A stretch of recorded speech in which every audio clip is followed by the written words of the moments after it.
नमस्कार दोस्तों, स्वागत है एक बार फिर से हमारे इस चैनल पे जिसका नाम है एजुकेशन पावर। और आज की इस वीडियो में हम लोग बात करेंगे पुराने वाले टॉपिक को ही हम लोग जो है कंटिन्यू करते हुए बात करेंगे अधिगम की प्रकृति पर। इस पे बात करेंगे, अधिगम की प्रकृति की बात हमने कर ली थी और आज हम लोग बात करेंगे अधिगम के सिद्धांत के बारे में। इसके बारे में बात करेंगे अधिगम के सिद्धांत के बारे में। तो हम लोग यहाँ पे टॉपिक का मेंशन कर देते हैं, theories of learning. Theory of learning अर्थात अधिगम के सिद्धांत। अधिगम के सिद्धांत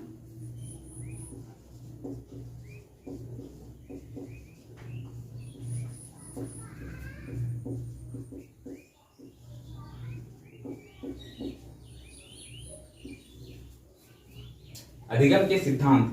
अधिगम के सिद्धांत के संदर्भ में हम लोग आज चर्चा करेंगे। अधिगम के कौन कौन से सिद्धांत हैं, अधिगम कौन कौन सिद्धांतों से प्रभावित है और अधिगम के संबंध में कौन कौन से सिद्धांत हैं। सबसे पहले हम लोग इसके संदर्भ में जो है इसके अर्थ की बात मैंने चर्चा कर ली थी, परिभाषाओं की चर्चा कर ली थी, प्रकृति की भी चर्चा हमने पिछले वीडियो में हमने कर ली थी। और आज की इस वीडियो में हम लोग बात जो करने वाले हैं, आज की इस वीडियो में हम लोग बात करने वाले हैं अधिगम के सिद्धांत के संदर्भ में। इसके संदर्भ में अधिगम के सिद्धांत के संदर्भ में। और अधिगम के सिद्धांत की यदि हम बात करें तो अधिगम की सिद्धांत जो है ये काफी ही बहुत ही महत्वपूर्ण होता है अधिगम के चैप्टर के लिए। किसी भी प्रश्न में अधिगम के प्रश्न में जो है अधिगम के प्रश्न को पूरा करने के लिए तो हम लोग जो है आज हम लोग बात करेंगे अधिगम के सिद्धांत के संदर्भ में बात करेंगे। किसके संदर्भ में बात करेंगे? अधिगम के सिद्धांत के संदर्भ में हम लोग पढ़ेंगे। तो सबसे पहले हम लोग देखते हैं अधिगम के सिद्धांत जो है, अधिगम के सिद्धांत को किन आधारों पर बांटा गया है। अधिगम के सिद्धांत को मुख्यतः देखेंगे तो दो भागों में बांटा गया है। किन भागों में बांटा गया है? दो भागों में।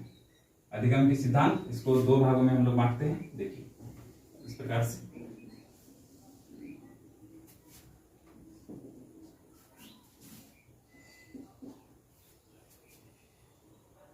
एक व्यवहारवादी सिद्धांत, जी हाँ दोस्तों, एक व्यवहारवादी सिद्धांत और दूसरा व्यवहारवादी सिद्धांत।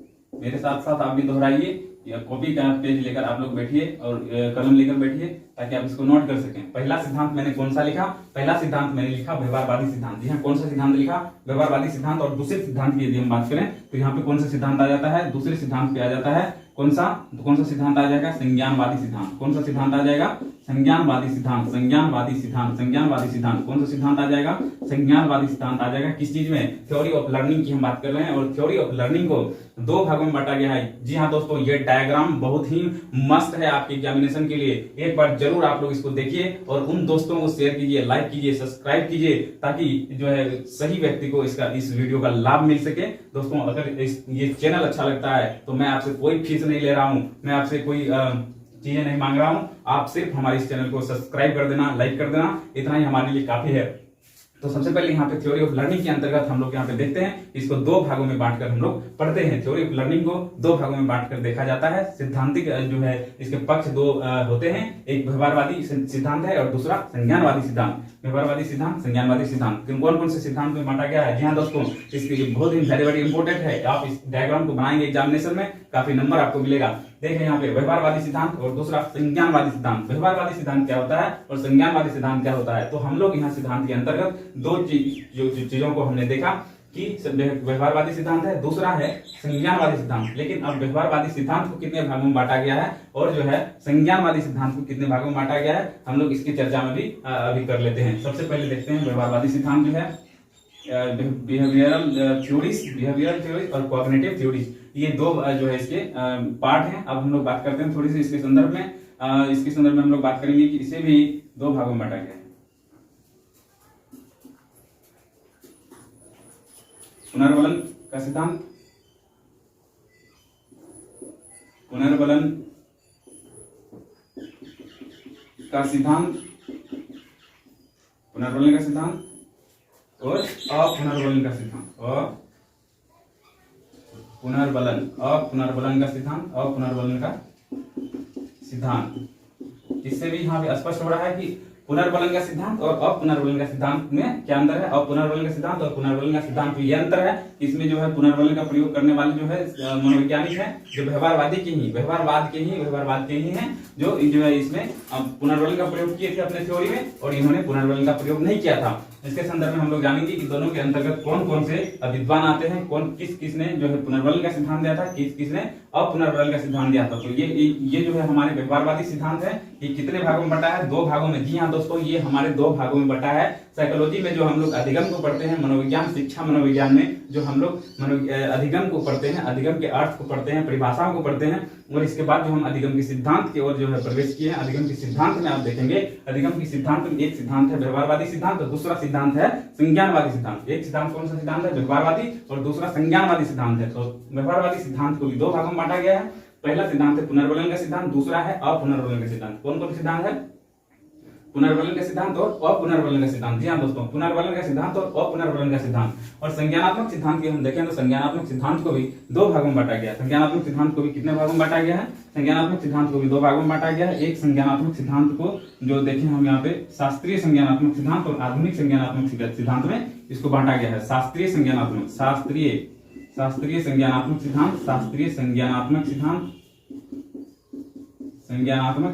सिद्धांत और शास्त्रीय संज्ञानात्मक सिद्धांत और आधुनिक संज्ञानात्मक सिद्धांत। आधुनिक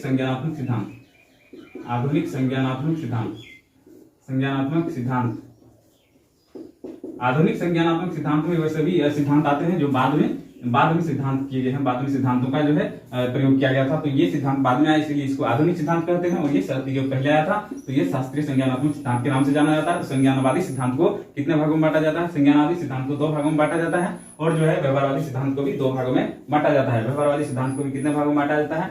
2 भागों में बांटा जाता है। और इसमें हम लोग बात करते हैं जो है पुनर्बलन का सिद्धांत। पुनर्बलन का सिद्धांत किसने पुनर्बलन दिया था? किसने पुनर्बलन दिया था? आपने पढ़ा होगा। प्रयत्न एवं भूल का सिद्धांत आपने पढ़ा है। प्रयत्न एवं भूल का सिद्धांत आपने पढ़ा होगा। शास्त्रीय अनुबंधन का सिद्धांत पढ़ा होगा। शास्त्रीय अनुबंधन का सिद्धांत, जी हाँ, शास्त्रीय अनुबंधन का सिद्धांत किसका है? शास्त्रीय अनुबंधन का सिद्धांत है इवान पी पावलो का है। किसका है? इवान पी पावलो का। इसके बाद जो है उसमें हम लोग बात करेंगे स्किनर की। स्किनर ने क्रिया प्रसूत अनुबंधन का सिद्धांत दिया था। कौन सा सिद्धांत दिया था? क्रिया प्रसूत अनुबंधन का सिद्धांत दिया था। और ये सभी सिद्धांत पुनर्बलन पे जो है काम करता था। किस पे काम करता था? पुनर्बलन पे काम करता था। इसीलिए सिद्धांत को पुनर्बलन का सिद्धांत कहते हैं। तो इसके जो मुख्य हम सिद्धांतों में देख सकते हैं, किसके सिद्धांत को देख सकते हैं? इसके सिद्धांतों में हम लोग देख सकते हैं स्किनर। इसको देख सकते हैं स्किनर को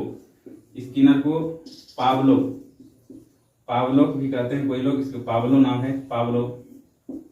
और जो है हमने बात किया था थॉर्नडाइक। इसकी बात की हमने थॉर्नडाइक। ये जो है थॉर्नडाइक, ये 3 साइकोलॉजिस्ट हैं जिन्होंने पुनर्बलन के सिद्धांत पे काम किया था। किस पे काम किया था? पुनर्बलन के सिद्धांत पे काम किया था। पुनर्बलन के सिद्धांत पे काम किया था। और आप लोग पुनर्बलन के सिद्धांत के संदर्भ में आप लोगों ने पढ़ा भी होगा। हल एक व्यक्ति का नाम है, एक साइकोलॉजिस्ट का नाम है हल, जिन्होंने सिर्फ और सिर्फ पुनर्बलन का सिद्धांत दिया था। जी हाँ दोस्तों, शिक्षा मनोविज्ञान की पुस्तक में आप इसको पढ़ सकते हैं। हल ने एक पुनर्बलन का सिद्धांत दिया था। इसके पुनर्बलन के सिद्धांत का बहुत हद तक पुष्टि होती है। यहाँ देखें आप, हल जो है ये पुनर्बलन का सिद्धांत के अंतर्गत आता है। इसमें मिलर को भी हम ले सकते हैं। तो इतने साइकोलॉजिस्टों ने, और भी बहुत सारे हैं जिसकी चर्चा हम यहाँ पे उतना नहीं करना चाहते, क्योंकि बहुत ज्यादा जो है आप सभी के लिए भास्ट हो जाएगा। तो आप इतने चीजों को याद रखें और परीक्षा में जरूर से जरूर डायग्राम को आप बनाएं। डायग्राम को बनाने से आपके नंबर बहुत ज्यादा उठते हैं। तो आज की जो है हम वीडियो लेक्चर में हम लोग बात करने वाले हैं जो व्यवहारवादी सिद्धांत और संज्ञानवादी सिद्धांत के अंतर्गत बांटा गया है। और सिद्धांत के अंतर्गत बांटा गया, जिसमें पुनर्बलन का सिद्धांत, कौन सा सिद्धांत? पुनर्बलन का सिद्धांत। दूसरा कौन सा सिद्धांत है? अपुनर्बलन का सिद्धांत। ये व्यवहारवादी सिद्धांत को बांटा गया। जी हाँ दोस्तों, व्यवहारवादी सिद्धांत के 2 भाग हैं और संज्ञानवादी सिद्धांत के 2 भाग, शास्त्रीय संज्ञानात्मक सिद्धांत और शास्त्रीय संज्ञानात्मक सिद्धांत, आधुनिक संज्ञानात्मक सिद्धांत। शास्त्रीय संज्ञानात्मक सिद्धांत, आधुनिक संज्ञानात्मक सिद्धांत में इसको बांटा गया है। और जो है पुनर्बलन के सिद्धांत के अंतर्गत यहाँ पे देखें स्किनर, पावलो, थॉर्नडाइक, हल और मिलर। जी हाँ दोस्तों, थोड़ी सी हम चर्चा कर देते हैं पावलो के संदर्भ में, क्योंकि जो है हम इसके बाद जो हम बात करने वाले हैं, इसके बाद हम बात करने वाले हैं पावलो के थ्योरी के संदर्भ में। और पावलो की थ्योरी से हम शुरू करेंगे। और जितने भी थ्योरी मैं यहाँ पे लिखूंगा आगे आने वाले सारी वीडियोस में आपको सारे थ्योरी का एक वीडियो जरूर मिलेगा। हमारे चैनल को लाइक कीजिए, सब्सक्राइब कीजिए। हमारा इस वीडियो के लाइक का जो है हम टारगेट रखे हैं 1000 लाइक हम टारगेट रखते हैं। 1000 हमारा जो है लाइक होना चाहिए। तो सबसे पहले यहाँ देखिए स्किनर, पावलो, थॉर्नडाइक और हल, मिलर, इन सभी ने कौन सा सिद्धांत दिया था? पुनर्बलन का सिद्धांत दिया था। और ये सभी कौन से हैं? व्यवहारवादी मनोवैज्ञानिक है। व्यवहारवादी सिद्धांत को 2 भाग में बांटा गया था, जिसमें एक जो है पुनर्बलन के सिद्धांत में, दूसरा अपुनर्बलन का सिद्धांत में। और अपुनर्बलन का सिद्धांत किसने दिया था? वाटसन। इसमें आता है वाटसन। J.P. वाटसन, इन्होंने क्या दिया था, इन्होंने दिया था इसके संदर्भ में अपुनर्बलन का सिद्धांत। वाटसन को इसमें ले सकते हैं, वर्दीमर को, वाटसन को इसमें ले सकते हैं, आप इसमें ले सकते हैं गुथरी को एस्टस को, ठीक है, किसको ले सकते हैं, गुथरी को ले सकते हैं और एस्टस को ले सकते हैं। इन सभी का सिद्धांत जो है, इन सभी का सिद्धांत अपुनर्बलन का सिद्धांत था। जी हाँ दोस्तों, किस चीज का सिद्धांत था, अपुनर्बलन का सिद्धांत था। इन लोगों ने अपने सिद्धांत में पुनर्बलन की चर्चा नहीं की है, बिना पुनर्बलन के ही ये सिद्धांत का जो है जो आगाज किया गया था, इस सिद्धांत को लाया गया था। तो ये सिद्धांत को हम लोग क्या कहते हैं, अपुनर्बलन का सिद्धांत कहते हैं। और ये अधिगम से संबंधित होने के कारण अधिगम के सिद्धांत के अंतर्गत आता है। और ये इन सिद्धांतों में जी हाँ दोस्तों, इन सिद्धांतों में जो मुख्य रूप से मुख्य जो है वैज्ञानिक है, मुख्य वैज्ञानिक हैं, वो वाटसन है, गुथरी है और एस्टस। ये तीन मनोवैज्ञानिकों की चर्चा अपुनर्बलन के सिद्धांत में होती है। और हम लोग बात करते हैं संज्ञानात्मक सिद्धांत के अंतर्गत शास्त्रीय संज्ञानात्मक सिद्धांत में कौन कौन से साइकोलॉजिस्ट आते हैं और आधुनिक संज्ञानात्मक में कौन कौन से आते हैं। यदि आपको एक भी साइकोलॉजिस्ट के नाम और उसके जो है संज्ञानवादी उसके सिद्धांत यदि याद हैं, तो आप एग्जाम में बहुत अच्छी तरह से प्रश्न को लिख सकते हैं और बहुत अच्छी तरह से डिक्लेरेशन कर सकते हैं, नंबर आपको बहुत अच्छा मिलेगा। सबसे पहले यहाँ पे देखिए शास्त्रीय संज्ञानात्मक सिद्धांत की चर्चा, और हम लोग आधुनिक संज्ञानात्मक सिद्धांत की चर्चा कर लेते हैं। शास्त्रीय संज्ञानात्मक सिद्धांत में क्या है और आधुनिक संज्ञानात्मक सिद्धांत में क्या है, कौन कौन से किस मनोवैज्ञानिकों ने इसके संदर्भ में जो है अपने सिद्धांत को प्रस्तुत किया है, किस मनोवैज्ञानिक ने इसके संदर्भ में अपने संज्ञानात्मक को प्रस्तुत किया। जी हाँ दोस्तों, आइए हम लोग देखते हैं शास्त्रीय संज्ञानात्मक सिद्धांत में कौन कौन से साइकोलॉजिस्ट हैं। तो इसमें सबसे पहले आप देख सकते हैं वर्दीमर जो है, ठीक है, वर्दीमर, लेविन, कोहलर का कौन सा सिद्धांत है, कोहलर का है सूझ का सिद्धांत,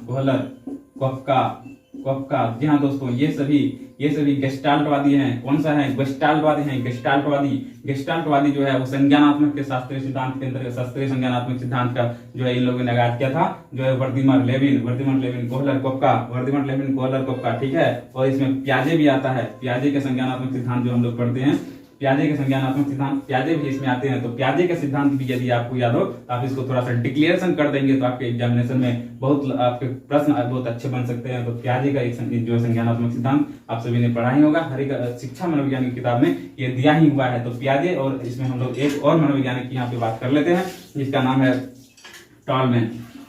क्या नाम है, टॉलमैन। जी हाँ दोस्तों, टॉलमैन। ये सभी साइकोलॉजिस्ट के नाम जो मैंने यहाँ पे लिखे, ये शास्त्रीय संज्ञानात्मक सिद्धांत से संदर्भित है। किससे संदर्भित है, शास्त्रीय संज्ञानात्मक सिद्धांत से संदर्भित है, शास्त्रीय संज्ञानात्मक सिद्धांत से संदर्भित है। और आधुनिक संज्ञानात्मक सिद्धांत की हम लोग चर्चा करते हैं। आधुनिक संज्ञानात्मक सिद्धांत में कौन कौन है, उसुबेल, आपने सुना होगा, उसुबेल ने सीखने के 4 प्रकार बताए हैं। जी हाँ, उसुबेल ने सीखने के कितने प्रकार बताए हैं, उसुबेल ने सीखने के 4 प्रकार बताए हैं। अधिग्रहण मतलब अर्जन करना, अधिग्रहण, दूसरा है अनुवेशन, और तीसरा है रटकर यानी कि रोट लर्निंग, और चौथी जो है उसुबेल के अनुसार चौथी लर्निंग थ्योरी कौन सा है, अर्थपूर्ण। ये 4 भागों में इन्होंने जो है सीखने के प्रकार को विभक्त किया था। तो उसुबेल महोदय का जो है संज्ञानात्मक सिद्धांत आधुनिक संज्ञानात्मक सिद्धांत के अंतर्गत आता है। किसके अंतर्गत आता है, आधुनिक संज्ञानात्मक सिद्धांत के अंतर्गत आता है, जिसमें हम लोग ब्रूनर को भी पढ़ते हैं। ब्रूनर जो संज्ञानात्मक विकास का सिद्धांत दिया था, और ये सिद्धांत आधुनिक सिद्धांत के अंतर्गत आता है। ब्रूनर का सिद्धांत कौन से सिद्धांत के अंतर्गत आता है, ब्रूनर के सिद्धांत जो है ये आधुनिक संज्ञानात्मक सिद्धांत के अंतर्गत आता है। इसके बाद बंडूरा ने क्या दिया था, अधिगम स्थानांतरण का सिद्धांत दिया था। कौन सा सिद्धांत दिया था, अधिगम स्थानांतरण का सिद्धांत दिया था इन्होंने, ठीक है। इन्होंने क्या दिया था, अधिगम स्थानांतरण का सिद्धांत दिया था। अधिगम स्थानांतरण का सिद्धांत किसने दिया था, बंडूरा ने दिया था। तो इस प्रकार से जो है इतने साइकोलॉजिस्ट की हम चर्चा करते हैं। इतने साइकोलॉजिस्टों ने जो है अलग अलग प्रकार से सिद्धांत दिए थे, और ये सारे सिद्धांत जो है इस चीज में थे, ये सारे सिद्धांत अधिगम से संबंधित थे। किससे संबंधित थे, अधिगम से संबंधित थे। तो दोस्तों ये डायग्राम को आप जरूर अपने जो है क्लास में बनाएं, ताकि जो है आपका ये प्रश्न बहुत अच्छा तरह से बन सके, और वीडियो ज्यादा लंबा ना हो, इसीलिए हम थोड़ी सी चर्चा प्याजे के संदर्भ इसके संदर्भ में पावलो के संदर्भ में कर देते हैं, और शास्त्रीय अनुबंधन की तरफ हम लोग चलेंगे। तो यहाँ पे देखते हैं कि पावलो का जो है आगाज क्या होता है। पावलो जो है एक रूसी, पावलो कहाँ के हैं, पावलो एक रूसी हैं, शरीर शास्त्री। कौन है, शरीर शास्त्री। दोस्तों ये क्या है, शरीर शास्त्री थे।